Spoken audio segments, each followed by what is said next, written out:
Hello, my name is Mark Douglas, and I'm the author of The Disciplined Trader and Trading in the Zone. I've been a trading coach since 1982, and over the years, I've worked with some of the industry's biggest hedge fund and money managers, as well as some of the exchange's largest floor traders. I know that all of you want to experience consistent results from your trading. In other words, you want to be able to generate an income you can rely on. However, one of the major obstacles in trying to accomplish this objective is in the area of trade execution. To produce a consistent income, a trader has to be able to execute their trades without making any errors or mistakes. In other words, trading without hesitation, reservation, or internal conflict. Basically, all of the errors we are susceptible to are a result of a lack of confidence, or more specifically, trading with fear. What most people don't realize is that trading without fear is actually a learned trading skill, a skill that has to be cultivated, and is the primary difference that separates the professional from the typical trader. In this series of DVDs, I'm going to provide you with the kind of insight, understanding, and specific mental techniques you'll need to learn to trade without fear, so that, like the professional, you can move in and out of your trades with the kind of confidence and ease that will allow you to take full advantage of your wise trade or any other trading methodology.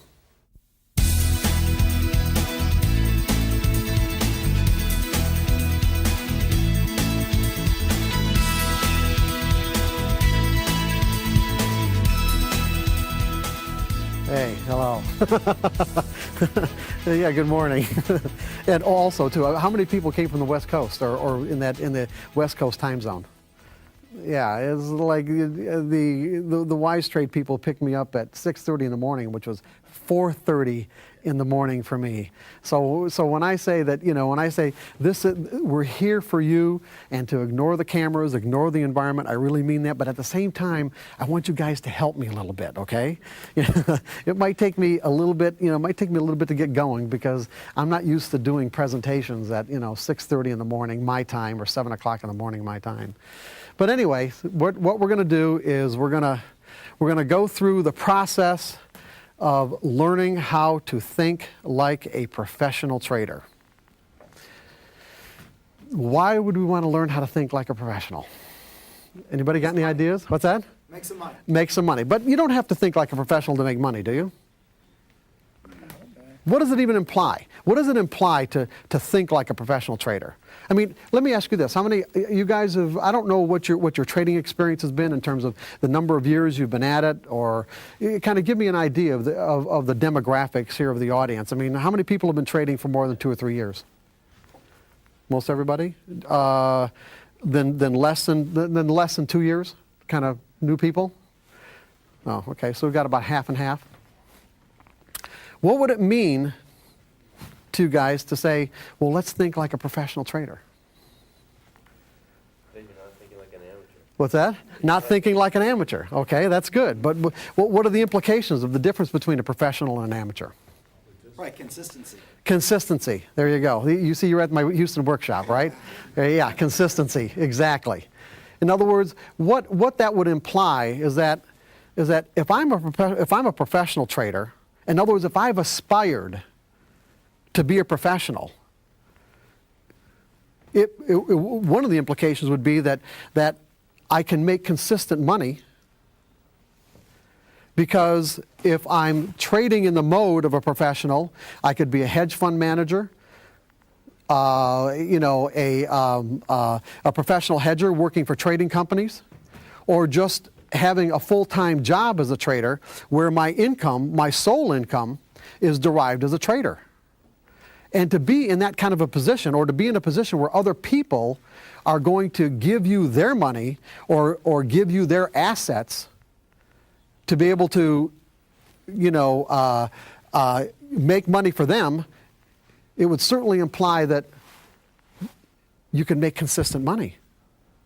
That there's a way for you to, let's say, create an equity curve that looks, something like this.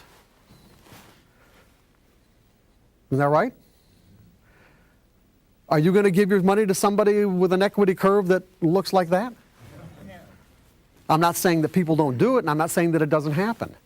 But I'm saying that if I've aspired to be a professional trader, It means that I must have learned something that's different than the people who can't do this. There must be something about the way that I approach trading that allows me to do that. And believe me, there is. There's a lot. What's that? Cool. Yeah, cool. Basically, and I don't know how many people in the room have either read Trading in the Zone or The Disciplined Trader? We've got a few people. So probably there's actually most of the people in the group aren't familiar, maybe even with me or my background at all. True or not? Yes or no? See, no, right? Oh, okay. So I'm going to just give you a little bit, and I'll give you more later on. But I started trading back in 1978, and the first trade that I made, the first trade I made was in potato futures at the Chicago Mercantile Exchange, which they don't even trade potato futures anymore. Why pick potato futures? I have no idea. I think that's probably what my broker said I should be trading. Maybe he said that there was an opportunity in potato futures, but anyway, I made money. And of course, just like most people who make money, their first trade or their second trade, it's about as easy as one could imagine, and therefore you think to yourself, oh my God, why didn't I learn about this a long time ago? That sounds kind of familiar, right? In terms of a thought process. And I went from trading potatoes to trading gold to trading silver. And I'd say my trading experience back then was probably typical even to what it is today with most people, although you have to keep in mind that the technology that we had back then wasn't anything like what you have available to you right now today. It still boggles my mind when I think about the way we had to trade 25 years ago, or almost 30 years ago, compared to what's available right now. I mean, I've always been attracted more to trading commodities than stocks. As a matter of fact, I've never even traded stocks. I've always traded commodities and options. And I've never really had the desire to trade on the floor of the exchange. Although I lived in Chicago for 20 years, it never really appealed to me. I don't know how many people are familiar with the floor or the trading pits, but I just thought it was an extremely harsh environment, and not something that just, like I said, it appealed to me. But the kind of trading platforms that you guys have available to you today really, truly approximate what it would be like to have a seat at the Chicago Board of Trade or Chicago Mercantile Exchange and to trade at that level. You have instantaneous execution. And it's like you can change your mind and not feel humiliated or like, there's something wrong with you. You can put it in order, you can cancel it. Back, before the advent of electronic trading platforms, we used to have to call a broker. Now you think about the time you made a decision to put on a trade, you think about the time that it takes, one, to dial the phone, for someone to pick the phone up, how many times it has to ring, and then he gets on the other end of the line. You got your broker, and then you give your broker your order, and then you've got to deal with the fact that does your broker really approve of your order? In other words, what I mean by approve is that, well, see, I want to buy 3 gold contracts, and say, well, some of my biggest customers, they just went short gold. Now what are you going to do with that information, okay? Or I've got, X number of guys that are on the other side of that trade. I say, well, yeah, if you want to take the other side of their trade, that's fine with me. I'll put the order in. So it's like, so he could put the order in, and then, you've got to wait for a fill. I can't tell you how many times that I put orders in the market where they were limit orders because they didn't want to do a market order because I didn't want to get the slippage of a market order. So you do a limit order, and on a limit order, the market has to trade. To be guaranteed to fill, the market has to trade through your price, does it not? How many times has the market traded to your price, okay, just right to your price on a buy order and reversed, and you didn't get filled? That's very possible. The problem when you're doing it with a broker over the phone is that order goes into the pit. It goes to an executing broker in the pit itself. So you've got a runner, and the order got to go back to the runner, back to the phone bank, back to the broker, and the broker calls you with a fill. You're talking several minutes. Now, what if you're in a situation in a fast market where the market actually hit your price? You may have gotten filled, but you really don't know. You don't want to put a stop in the market because you don't even know if you're in or not. And the market's screaming, let's say, even in your favor, and you'd like to take profits, but you still haven't gotten your fill back yet. You don't even know if you're in the market. This is the kind of stuff we had to deal with all the time. All the time. It was a completely different world. Not only that, the only information that we had available to us was open, high, low, and close. That was it. Open, high, low, and close bars. And we used to have to get those unless we talked to our broker and pestered them, X number of times a day. You get it through the Wall Street Journal. We used to have to keep our own daily charts. Intraday stuff was just like non-existent. So anyway, I started trading like that. I went through. I don't even remember what my first trading account was. I think it was around $20,000. I lost all of that, and then, saved up some money and opened up another one for around 15, lost all of that, and then went to another broker, and I'm thinking this guy doesn't know what he's doing, and I'll find somebody who does. And then this is what really, this is probably the reason I'm even standing here today, was this particular trade, because this particular trade, it had a profound impact on me in terms of how it changed my life and what I was willing to do to find out what this was all about. To find out really what does it take to be a consistently successful trader? What does it take to really be able to earn an income as a trader? I was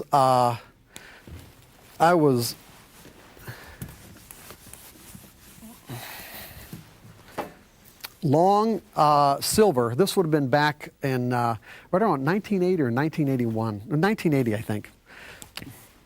I was long silver at around $9.75 an ounce. And there's two 5,000 ounce contracts at the COMEX. In other words, I was long 10,000 ounces of silver at $9.75 an ounce. And right after I got into the market dropped about 20 cents on me to about $9.55. So I was down $2,000.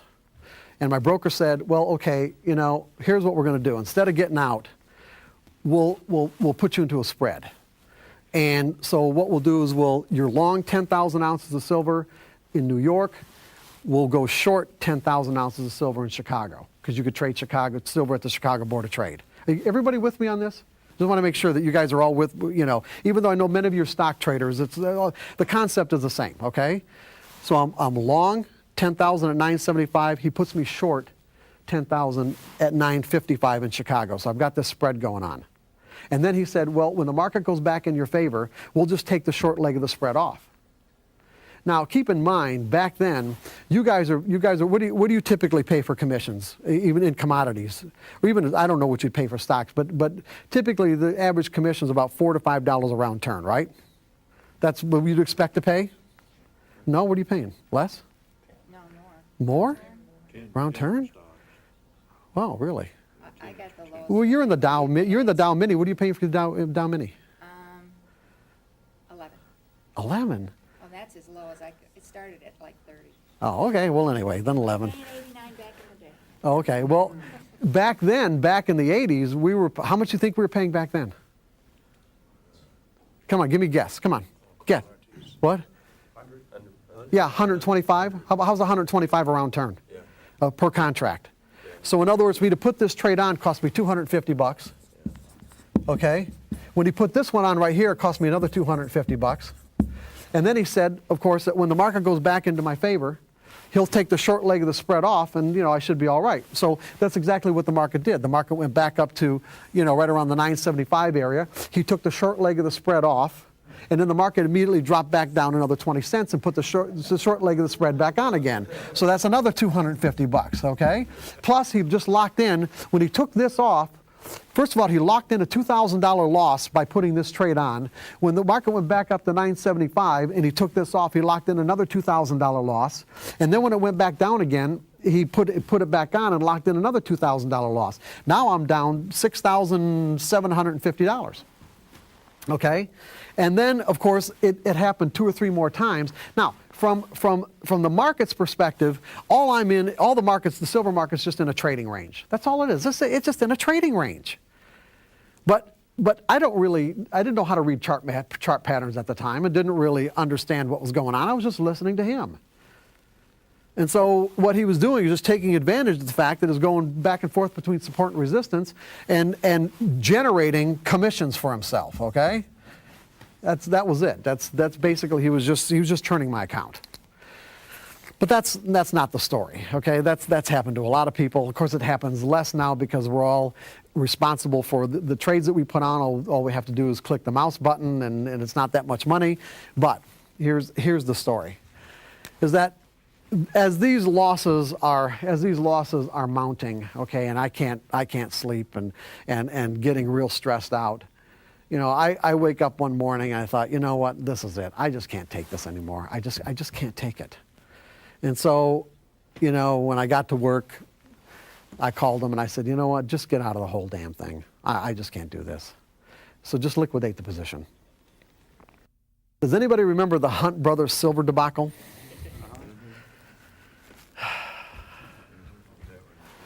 Oh, it didn't. Does anybody, if I say the word limit up, does anybody understand what I mean by that?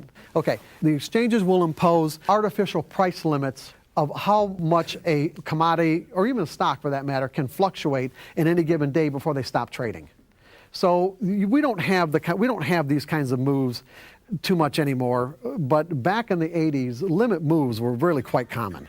They really were. In other words, what would happen is this: is that if the market went up, let's say, I think in silver it was 50 cents. I don't remember exactly what it was, but if the market went up by 50 cents, they would actually stop trading. Meaning, if the market was bid up to, let's say, in this case, $10.25, trading would stop. In essence, what this means is that at 10.25. There were no people, there wasn't anybody in the world, this is important for later on. There wasn't one person in the world who was willing to sell silver at 10.25 if it was a limit move. Not one person. And so what happens is that the price will go up seeking to find who will actually sell. So what the exchanges didn't want is there to be this huge fluctuation all in one day. There might have been sellers at 10.26, or there might have been sellers at $11, but you don't know that because the exchange says we're going to stop trading at 10.25. You guys with me on this? Okay? So what happened is that I don't think it happened more than maybe half an hour, 45 minutes after I got out. The market was trading right around $9.75 an ounce, where silver went limit up. And went limit up, was 30 days in a row to $49 an ounce. To $49 an ounce. I was looking now think about this, okay? Now think about being in this kind of a winning trade. Now, when we're in a winning trade, the market almost never goes straight up and it never goes straight down. There are rare occasions, of course, like in this case, when it does. So that when we're in a winning trade, we have to constantly be making decisions about where we're going to take profits and how much heat we can take with the market coming back against our position to say, well, is this a time to take profits? Or am I going to let it come back a little bit further? Am I going to come back a little bit further against me? Because, well, is this normal retracement or is this more significant, okay? Is this a little bit of a profit-taking retracement? Is it more significant? Should I get out now? Do we have more left? Are we going to make new highs? You got to be making all these kinds of decisions. And it's very difficult, as we all know, right? See, in this case, I didn't have to be making any decisions because the market went limit up 30 days in a row. Boom, boom. It was like, go ahead. Were you out or were you still? I was out. I just got out like a half an hour before it happened. So you were just going, oh my God. Oh, yeah. See, the problem is I couldn't even get back in because there wasn't anybody willing to take the other side of the buy orders. On a limit move, you can't get back in. So I sat back and watched in complete agony. I mean intense agony. Did you throw up? I didn't throw up, but it's like maybe I almost did. I don't know. Go ahead. Why didn't you get out? You said you had 5 contracts? No, 2. Two. Just Why 2. don't you just take one off the table, let the other one run for another day? First of all, Jerry, you're assuming that I knew that this was going to happen. No, I'm assuming that getting out all at once takes you out of the play completely. Jerry, have you ever been in a situation where you really lost a ton of money and you just can't deal with it anymore? Yeah. Well, that's where I I've was been in at. a situation where I've been down a lot of money. Okay. I didn't lose because that's on paper. No, well, commodities, no. With stocks, you're right. With stocks, it's technically on paper. When you're in commodities, the money's out of your account. It's gone. It's gone at the end of the day. Okay, it's not. This is not paper money. This is real money. Are you with me on this? Yeah, I'm understanding you. Okay. So I wasn't looking at like I said, paper losses. The money was out of my account. So I'd had enough. I couldn't take it anymore. So when you think about it in that context, when you just made up your mind that I just can't deal with this anymore, it doesn't even occur to you to get out in stages. Why would I get out in stages when I've already gone through a week and a half of this back and forth and and it's virtually wiped out my account? Because by then I probably would have had to put more money, even for me to take just one contract off and leave one on, I probably would have had to put more money in the account. And there's wasn't any point in doing that. Are you with me on this? I don't trade commodities. I trade other things, But the concept's the same. except it doesn't come out of my. It's, as you said, it's a paper trade. Yeah, you already own. You own stock. You own an asset. I own. And if you want to hold on to that asset until it goes down to zero, that's fine. Okay, your money is not flowing. In a sense, money's flowing out of your account, but not in the same way it is with a commodity. No, okay, I have to pay that money right now. You're just losing the value of an asset. I actually have to pay that money. And it comes out every single day. Go ahead. Go ahead and hand the microphone back to that gentleman. Another thing that can be of interest here is, at least from the way I gathered you was talking a while ago, you really weren't controlling this. Your broker was doing this. Correct. So even if you had wanted to get out in stages, your broker was doing it, saying, hey, here's what I'm doing to you. In this case. Yeah, pretty much. Yeah, it's like I wasn't really in control of the situation because I didn't know what I was doing. All I know is that I was within, let's say, a half an hour, 45 minutes of a monster trade, a monster trade. Yeah, I got it. And like I said, I sat back and watched in agony as the market went up to $49 an ounce. I'm thinking to myself, I was like that close to $400,000 on just 2 contracts. $400,000. And so, like I said, when I first started telling you this really had a profound impact on me. It really did. And I thought to myself, and at the time, I was managing a commercial casualty insurance agency in the suburbs of Detroit. Not really, I thought that's what I wanted to do. I didn't really know what I wanted to do, but, I aspired to management. I was very successful. And, at the time, even back then in the late 70s, early 80s, was making a 6-figure income, and I was only in my early 30s. So, I really had a lot of things going for me. But, after this experience, I thought to myself, I got to figure out what's going on here. And I certainly wasn't going to be able to do it in Michigan. So I thought, you know what? I'm going to Chicago. And that's what I did. I went to Chicago. I just thought, if I'm going to get into the business, who am I going to get into the business with? Well, back then there was Merrill Lynch, there's Dean Witter, Smith Barney, and I thought, who are you going to pick? You pick Merrill Lynch, right? Okay, so I went over to the Chicago Board of Trade. They have an office right there, and right on the second floor of the Chicago Board of Trade. And they just so happened they had 3 openings for trainee brokers, and they had over 1,000 people applying for it. So how am I gonna be one of those 3 people? I thought, well, you know what? I went back home. I went to one of the bigger Merrill Lynch offices in the Detroit area, and I went through the whole employment process to familiarize myself with what it is that they required to get a job. And this is what I think got me that job at the Board of Trade. is that they had an aptitude test, and there's a multi-page application, but on the back of the application they had a square like this, you know, and they wanted spontaneously, while you're in the, you know, while you're filling this application out, spontaneously what they wanted you to do was to write like a little mini essay about some philosophical question.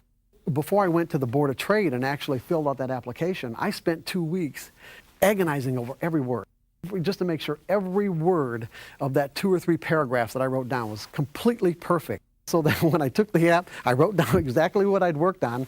And I can imagine why they hired me, because if you thought that I wrote that spontaneously in the moment, but hey, this guy, we got to have this guy here. We got to have this guy. Okay, so I did. I got the job. Now think about this. Now, when I was working for the agency, the casualty agency, commercial casualty insurance, as a matter of fact, I just signed a contract not more than like 3 or 4 months before I actually went to work in Chicago, over a 3-year period for $360,000. And what Merrill Lynch was offering me was $20,000 on a draw.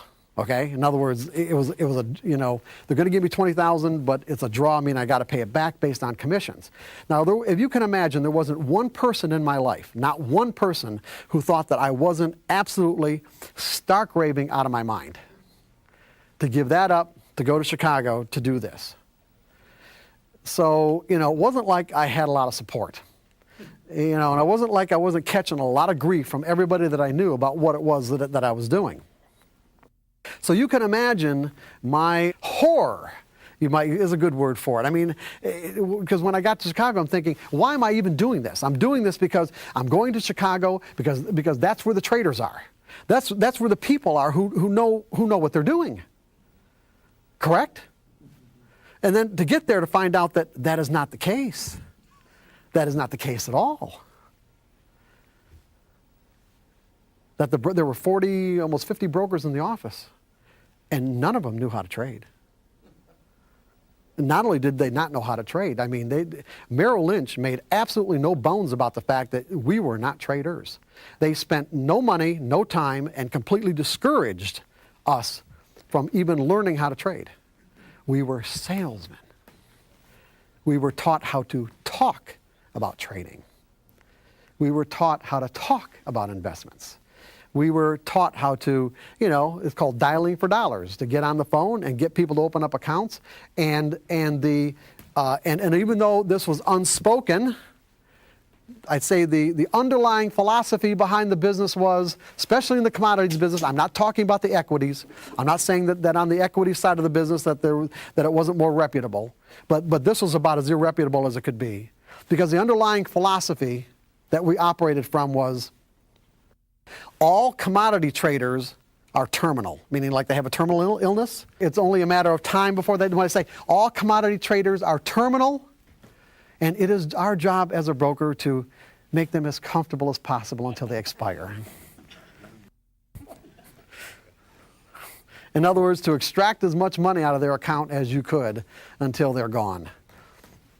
And even to this day, it just blows me away to think that when I went to a 30-day training class in Manhattan, and there were brokers from all over the world, probably about 80 or 90 of us. And the guy and the person that was the head of Merrill Lynch Commodities at the time, his name was John Conheeney. And when he came in to address our class, and to this day I don't know why he did this, but he said hi, and he started out with these words: the average Merrill Lynch customer loses all their money in 6 months. And that was the truth. Commodities, not equities, commodities. And that was the truth. That was about what it was. It took about 6 months for people to lose their account, and you just, like I said, you just go to the next one. So here I left this 6-figure income to go to Chicago to learn about this business and this industry, and here I'm in a situation, and it's like, it was, like I said, it was appalling, absolutely appalling. So I thought, well, okay, I'll make friends with people on the floor. They must know what they're doing.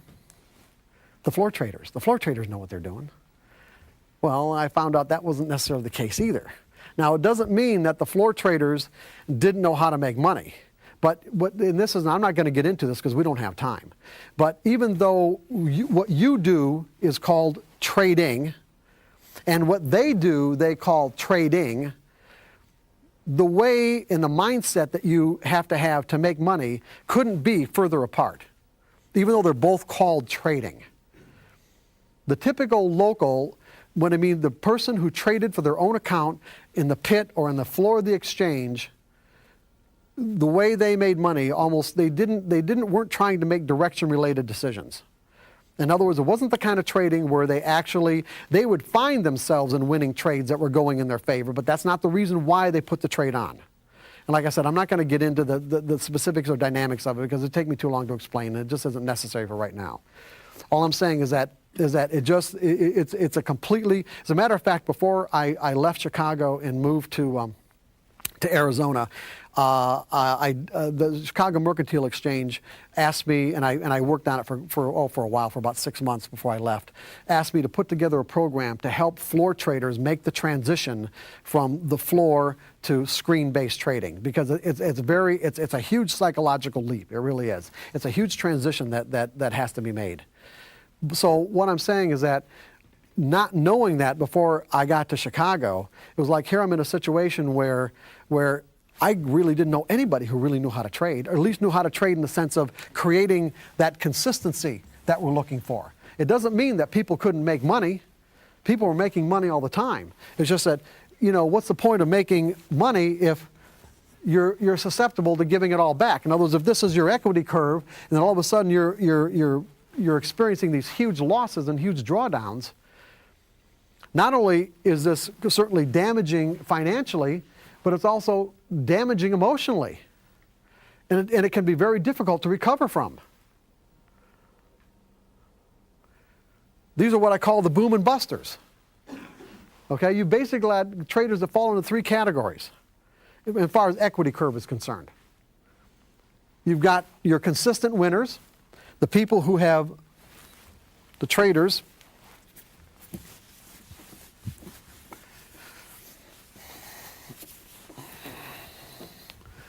you've got your consistent winners. Now, it doesn't mean that there aren't drawdowns here, okay? But what do you think these drawdowns would be a reflection of for the consistent winners? Consistent winners take losing trades all the time. But their drawdowns are a reflection of what? Anybody got any ideas? Good money management skills. Yeah, money management skills. Capital preservation. Okay, these are 2 good answers, but not the answer I'm looking for. Their drawdowns are simply a reflection of the normal losses that any trading methodology will incur. There is such a thing as normal losses. You don't have to write this down because we're just starting to scratch the surface. We are going to go into this in far more detail later on. So, I mean, if you guys want to write it down, that's fine, but it really isn't necessary. Okay? Normal losses that any trading methodology will incur. Then you've got people who learn something about how to trade, who acquire a good methodology where it is possible, based on that methodology, to experience a consistent income, but your equity curve might look more like this.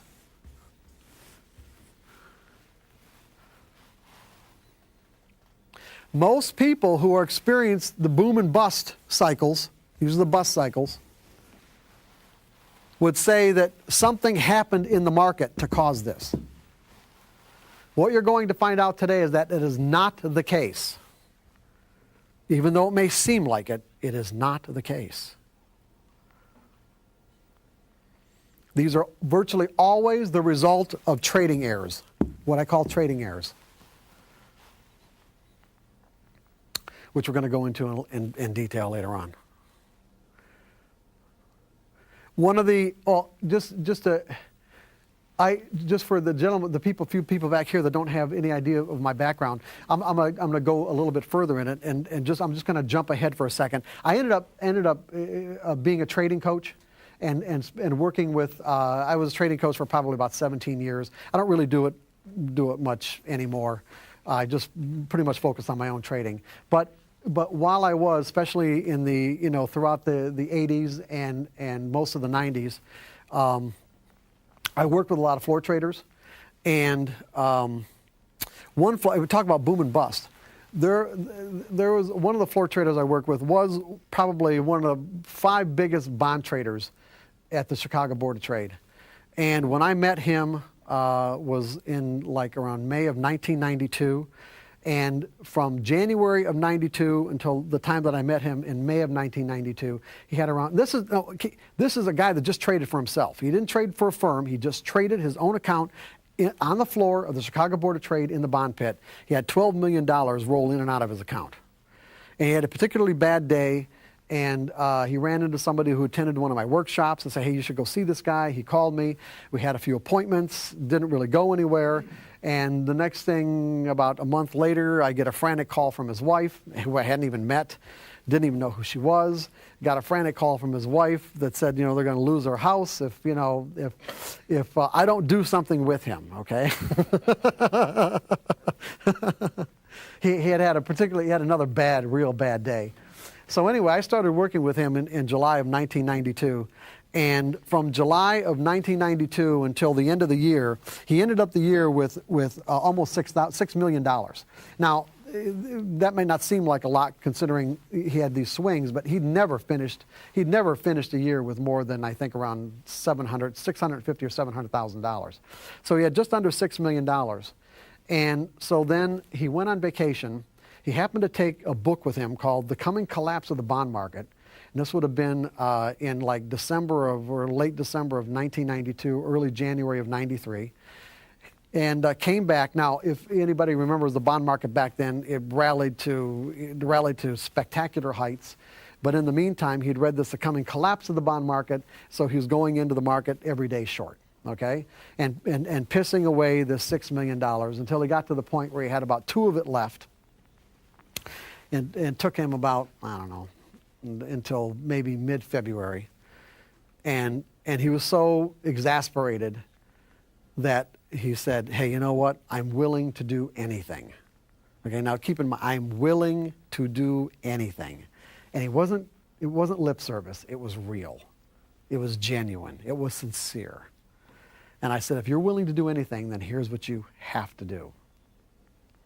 What I've been working with him, what I noticed is that he was able to stay focused really for not more than about an hour a day. Now, this guy loved trading. I mean, he just loved being in the pit. He just loved every part of it. He just had the hardest time tearing himself away. But if he really wanted to make consistent money, then I felt that an hour a day was about it. Because after an hour a day, his focus would start to diminish, and then he'd also start to get reckless. He was the kind of guy, and this here again, this is very difficult for people to comprehend, but it is the absolute truth.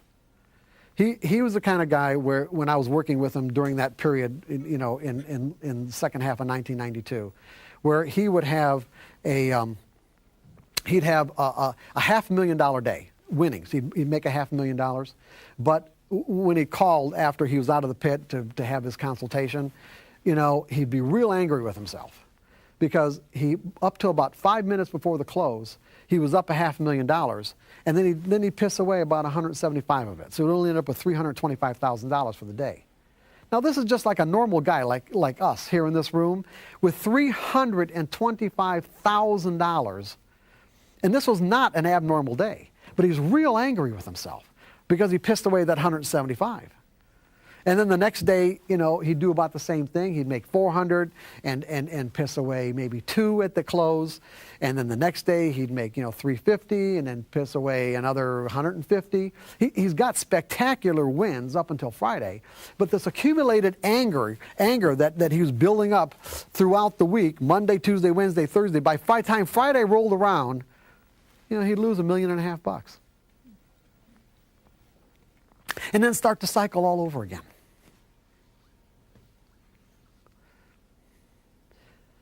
So now it's like I'm saying, you know what? Especially as a floor trader, as a floor trader, you really have to be focused. When you're trading at the level that he traded at, where you're trading hundreds of sometimes thousands of contracts, if anybody knows anything about the bond market, we know that one incremental price change in a bond contract is $31.25, okay? You guys with me on this? So this would be a tick. So in other words, if the bonds went one tick up and you're long one contract, you'd make $31.25. If it went down one tick and you were long one contract, you just lost $31.25. He would trade 1,000 contracts at a time. That means one incremental tick price change was $31,000. $31,250. Now, if anybody's ever watched the bonds move, you know that it can move 5, 10, 15 ticks like that. Not only that, there can be what's called price vacuums. Everybody familiar with a price vacuum? You know what I mean by price vacuum? It means that if the bonds are at let's say 106.10. You guys are probably not familiar with bond prices. 106.10. That was the last posted price. That something can happen, and you're long. Something can happen where there are no more offers, and the next posted price is 106 even. That means the market went down 10 ticks without there being any trades between 10 and even. No trades at all. Which means if you're long, you just lost in that instant $31,000.25 on 1,000 contracts. This is quite common. So you really have to be focused. It would be like when you're trading at this level, I would make an analogy. It's almost like, there's a couple of analogies. One, it's like if you're in an NBA playoff, it's the finals, it's the last game, 7 games, it's 7-game NBA finals, 1 minute left, the score is tied. The coach is going to send somebody in who's really focused. If the coach thinks you're distracted and you're not on your game, you think you're going to get in that game? This is the way to be in these kind of circumstances in the pit. That's the kind of mindset that you had to maintain. Because even if you were distracted and turned away, there could be bids and offers that would have gotten you out of your trade that all of a sudden dry up. Meaning when guys are bidding and offering in the pit, they're using hand signals and they're telling you they want to buy or they want to sell and how many. And there's hundreds of guys all around screaming. Now these bids and offers can dry up because when you make eye contact and you point, you say, okay, we've got a trade, and then you write your trade down on your trading card, or now it's an electronic handheld device. But otherwise, you make a trade, and then you could be out of your trade and take your profits. When these kind of things happen, these price vacuums, you could be in bad shape, and just be a matter of just a momentary look away. The guy that you were going to use to get out of your trade is gone now. He put his hands down. Uh-oh, I'm in trouble. Well, what I found is that he could maintain an ideal mindset for about an hour a day. And so that's what I said. If you're really sincere, if you really want to do anything, you can only trade an hour a day. And he agreed to it. And he said, what hour a day? I said, it really won't matter. And it really didn't. He was convinced initially that what hour he went in would make a big difference. It really didn't make any difference at all. He was so good. As a matter of fact, there were other bond traders that I work with that said that watching him trade would have been the equivalent of like watching Michael Jordan play basketball. He was that good. And so he did. He went in just 1 hour a day. And because he knew that he only had that 1 hour, he was really focused, and he was averaging $175,000 for that one day, or for that on an average for that 1 hour per day. Okay, but that would be an example. He would be an example of an extreme boom and buster. Everybody kind of have that concept down in their brain about boom and busters, okay?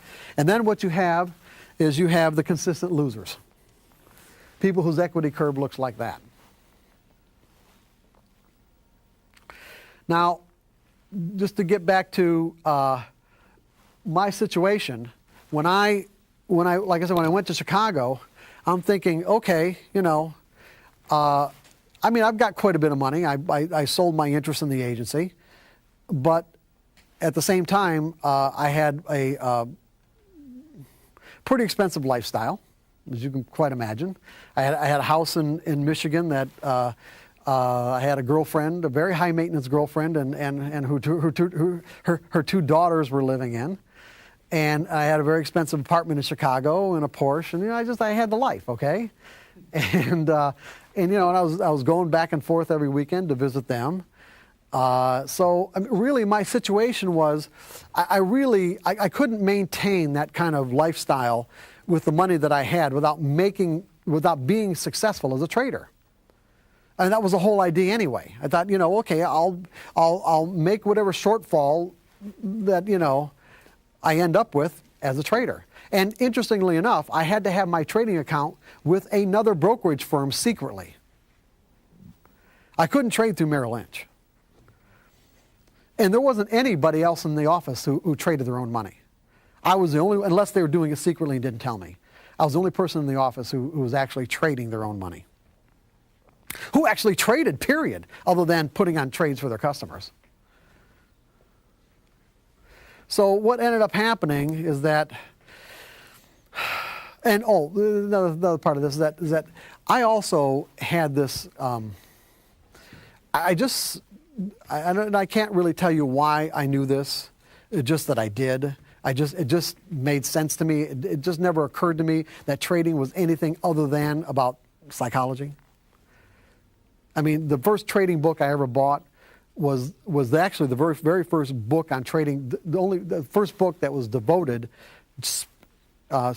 specifically to trading psychology, which was Jake Bernstein's Investor's Quotient, that came out in 1980. And there weren't that many trading books even available back then. And that was the first trading book that I didn't buy a book on technical analysis, I bought a book on trading psychology.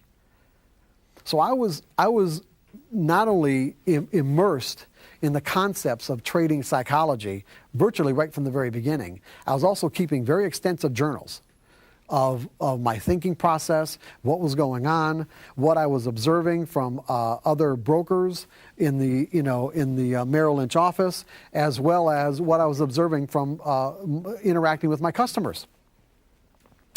And I noticed we were all kind of conforming to the same patterns, the same problems. But just say that because I did have this kind of foundation, to understand that it was basically psychological in nature. Because one of the things we're going to talk about, when I get into the skills section of the presentation, is that when you look at trading skills, it's like, well, what kind of skills are we talking about? If we're talking about thinking like a professional, we're implying that the skills are all mental in nature, and they are. Because when you really get right down to it and you really start to think about it, what physical skills are necessary to trade? We're not talking about a golf swing or a tennis racket or any other kind of physical endeavor that we're familiar with. What kind of skills what does it take physically to put on a trade? A mouse click. A mouse click, that's it. Your ability to move the mouse and click it on the buy or sell button. It's that simple. And as a result of it being that simple, it's easy to think that, oh my God, trading is so easy. It isn't. As you well probably know, whether you've been at it a long time or even a little bit of time.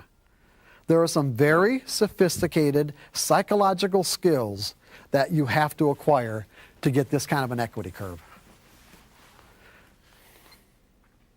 And virtually all these skills are founded in learning how to trade without fear. That's basically what this whole workshop's about, is learning how to trade without fear. Because that's what's going to screw you up on virtually everything. Everything that you can do wrong as a trader is going to be the result of what you're afraid of.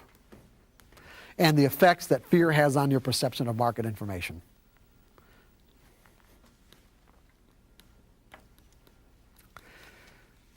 So so with my situation, it's like here I'd given all this up to go to Chicago to learn how to trade, to find out that the only people who really knew how to trade back then were people that I didn't have access to. Meaning there were some big names in the industry who never really took the time or expended the effort to find out exactly what it is that allowed them to create a consistently rising equity curve. What they would say is, well, yeah, you got to go with the flow. The trend is your friend. Cut your losses, let your profits run. There's all these neat little phrases, but it's like, who in the hell knew what that meant and how to do it? Yeah, it sounds great. Cut your losses, let your profits run. Oh,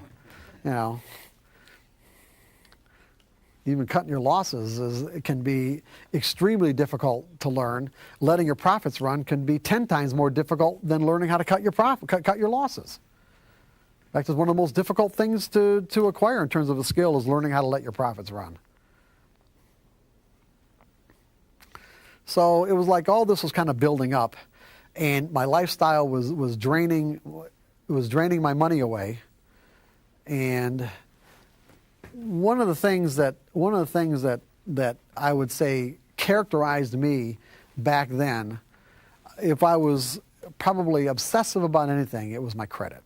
It's like my credit was as far as I was concerned, it was like the most important thing in life is to have flawless credit, not just, flawless. And here I'm in a situation where I am truly running out of money. And my trading losses, it wasn't really like I was losing a lot of money trading because I'd really stopped the hemorrhaging. I wasn't trading in a way where I was actually losing money, but I wasn't making any money. And it's like there was always this little voice in the back of my brain, it would come to the forefront of my consciousness that would say, Mark, this ain't adding up. There's something wrong here. There's something wrong. It's like it's not adding up. And then I kind of shove it back there and, it's going to be all right. I'll figure it out. It's going to be all right. Eventually it got to the point where I was literally out of money. And the only choice I had was to file bankruptcy. Fortunately, I was in a situation where I had two residences, one in Chicago and one in Michigan. And so I had a choice of where I filed. And of course, I filed in Michigan because if Merrill Lynch would have found out, they probably would have fired me. As a matter of fact, nobody knew what had happened. Nobody that I knew in Chicago knew what had happened. So I filed in Michigan, and I'm thinking, literally, because of my attitudes about credit, I'm thinking, if I've got to do this, I'm going to fall beneath the cracks of society and never reemerge. I really believe that. I honestly, God, really did. I just didn't see how it's possible to live after having to do something like that.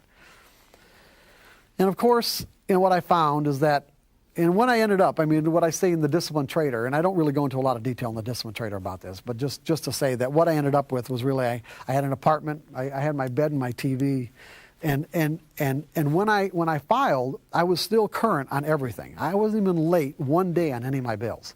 As a matter of fact, I even called the finance company to come and pick the car up. But I wasn't even late a payment. I said, you know what, I can't do it anymore. You're probably going to want it back anyway. So, it was like, come and pick it up. And of course they did. And you guys, there's a funny story about that. I've never told anybody this, but you guys want to hear a funny story about that? When the guy came to pick it up.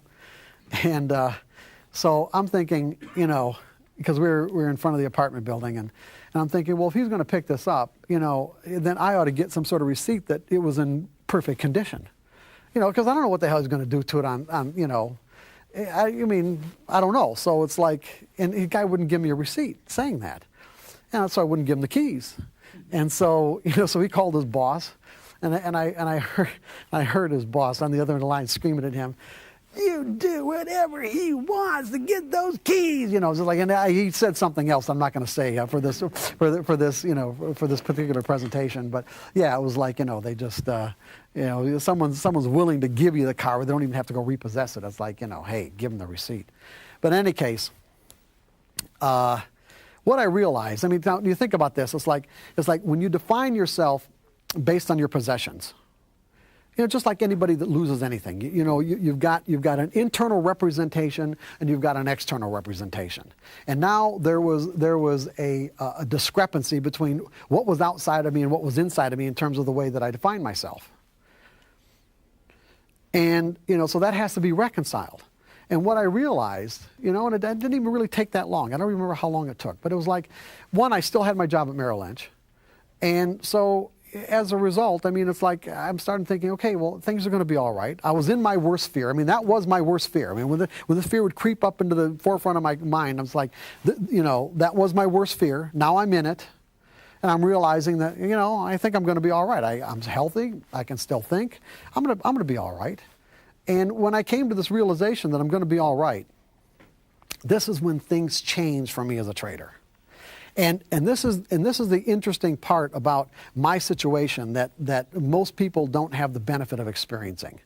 There are two things. One, I had this foundation of knowing that it was all psychological anyway. So I had all these things that I'd been working on up to that point. And two, when you tap out as a trader, I mean, when you really tap out, you don't get to trade anymore because you don't have any money, right? But I was in a situation where I still got to trade. Even though I was working with other people's money, I still got to trade every day. And so as a result of experiencing my worst fears, coming to the realization that I'm going to be all right, and then at the same time being in a position where I'm able to interact with the market, it was like, because I didn't have anything more to lose, I didn't. It was like this, the market completely changed for me. It was like I had these blinders on that all of a sudden just came off because the market was different, because I wasn't afraid anymore. I was seeing the same patterns over and over and over again beforehand, but I was seeing the same patterns differently. I was seeing the same patterns from a, let's say, relatively carefree state of mind. And that relatively carefree state of mind allowed me to, like, say, flow in and out of my trades with an ease and effortlessness that I would not have been able to imagine beforehand.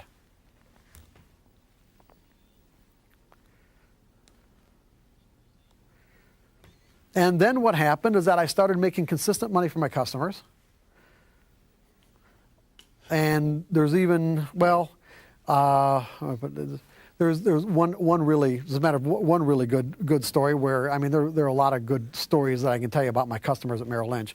But in one case, I inherited this guy who at the time was the head of the state of Illinois' mainframe computers, and he was from India. And he had put together his own trading program, and he was using the state computers to do it.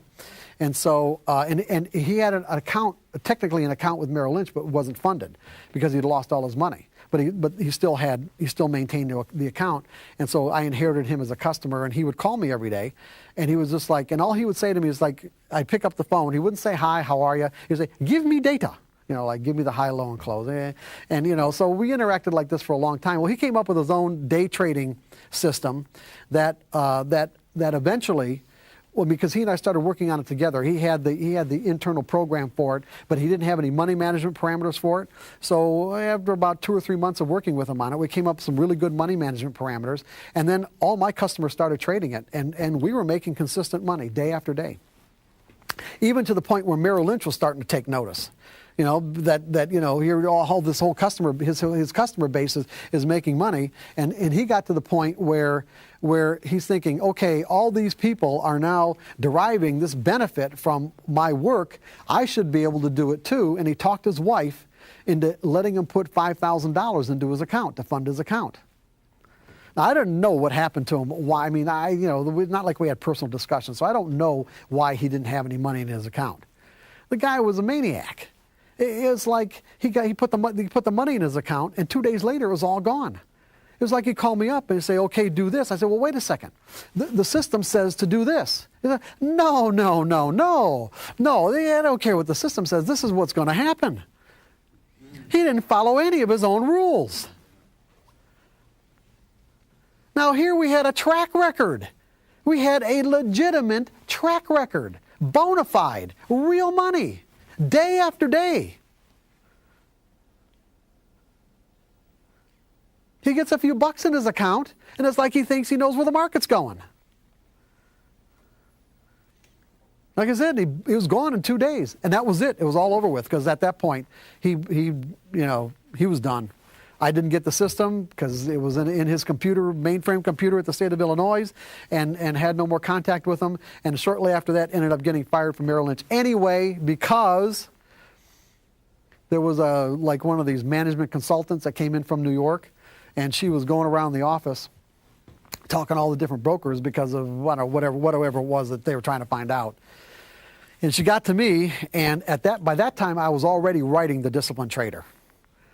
And I just I started very exciting to say, oh yeah, this is what I found out and this is what I've learned. And her eyes lit up saying, this is exactly what we're looking for. And she was we talked for probably about an hour and a half, and she was all excited. And then she said, I got to go tell, well, I'm not going to say his name, the office manager, okay? And she walked away from me, walked over to the office manager. 10 minutes later, he came over and said, pack up your stuff and get out. Right then and there on the spot. Pack up your stuff and get out.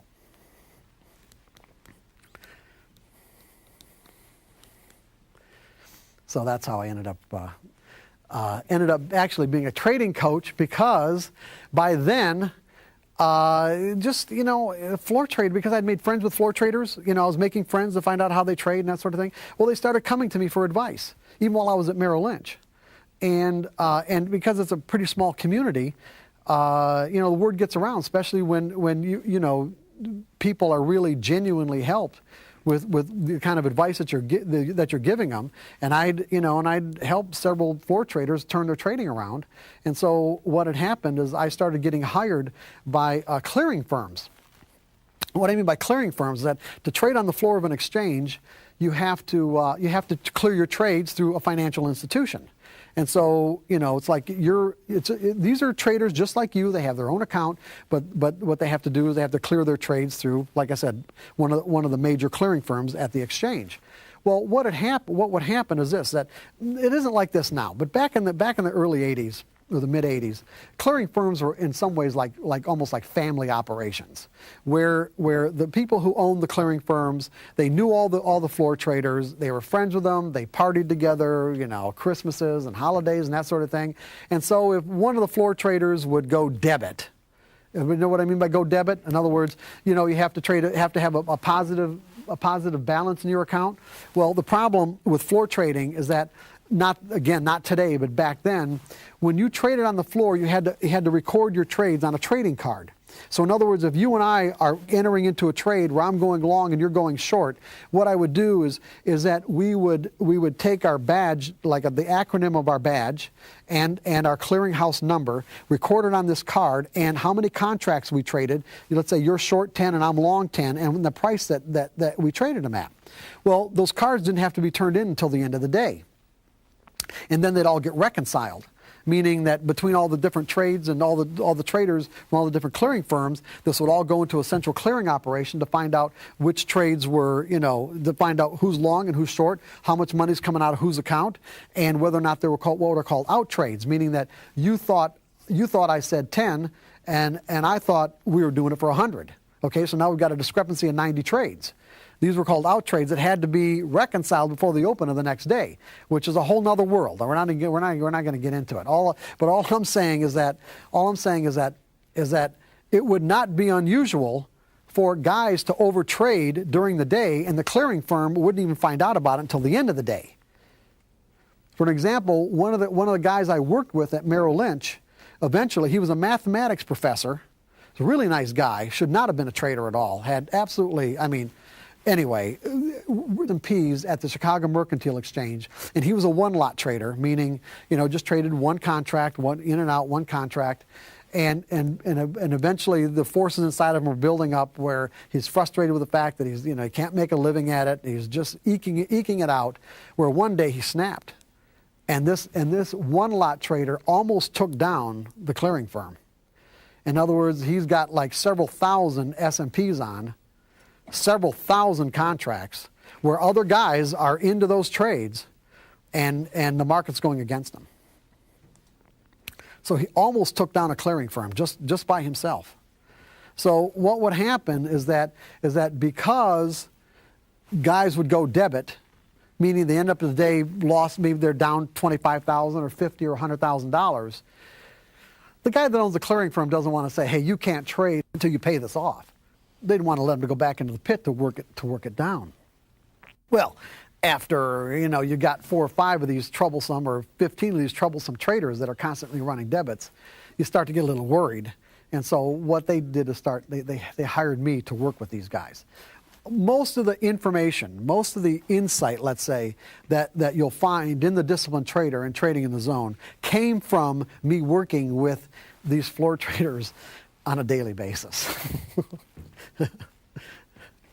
And I'm laughing because obviously it was quite a trip working with these guys, because they are not like you and me. That's really about the best way I can describe it without going into a lot of detail. They're not like you and me. So anyway, this is kind of maybe a long drawn out introduction to the fact that what we're talking about here is that you guys have a really wonderful trading methodology where there is an enormous amount of potential for you to be able to make a consistent income from being able to take full advantage of the potential that this trading methodology offers you. But I would say that it wouldn't be unfair for me to say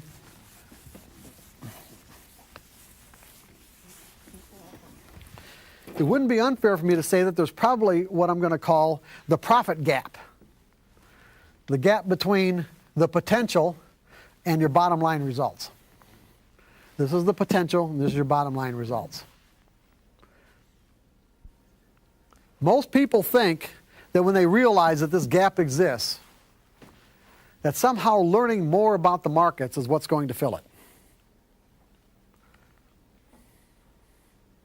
And what you're here today to learn is that is categorically not the case. You have to learn more about yourself and how you interact with your trading platform and the market to be able to fill this gap. There are psychological skills involved. And when I talk about psychological skills, do anybody think of an example of a psychological skill?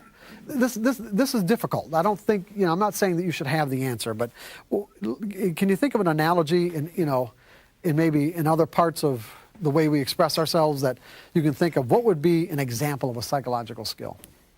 Anger management. Anger management? Okay, good. Anybody else? Okay. What about a situation, and anybody watch Wimbledon here lately? Just it was on? I'm not a big tennis fan, but I just happened to be watching it. And because I knew that I was doing this workshop here, this is something that really sticks in my mind. What's the difference between let's say, this is even a better example. What's the difference between a pro basketball player who can stand at the free throw line and hit 20 in a row, even 30 in a row, where the thing about the variables are fixed. The line and the basket and the distances, they're all fixed. And they've got the motor skills to be able to hit, like I said, 10, 15, 20 in a row, but they get into a situation where there's 1 second left and the score is tied and this basket is going to win the game, and he chokes. That's a cycle. The guy that doesn't choke has a psychological skill that the other one doesn't. Trading without fear is a psychological skill. It is a skill that the professionals have acquired, and they have evolved beyond the typical mindset or the kind of mindset that the typical trader operates out of. So when we're talking about trading or thinking like a pro, that's exactly what I'm saying. I'm saying that you will evolve beyond the typical mindset so that you can take full advantage full advantage. If this line represents potential, that you can the potential of your methodology, so that you can take full advantage of your methodology. Because it has to do with your state of mind.